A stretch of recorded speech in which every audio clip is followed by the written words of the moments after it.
স্কুলের উল্টা সাইডে একটা বাড়িতে আগুন লাগে আর কি। তো আমরা খবর পেয়েছি বিশ্রামপুর ফায়ার সার্ভিস থেকে লগে আইলাম, আইলে আমরা আগুন নিয়ন্ত্রণে আসি।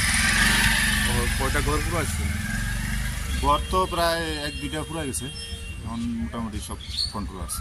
গাড়ি কি ডাইরেক্ট ঢুকছে না? না, গাড়ি জায়গাত গেছে না, গাড়ির রাস্তা চিকন, কিন্তু আমরা অনেকটি রুলি ডেলিভারি 5 লাগানোর পরে এরপরে এই জায়গা চলতে হয়েছে।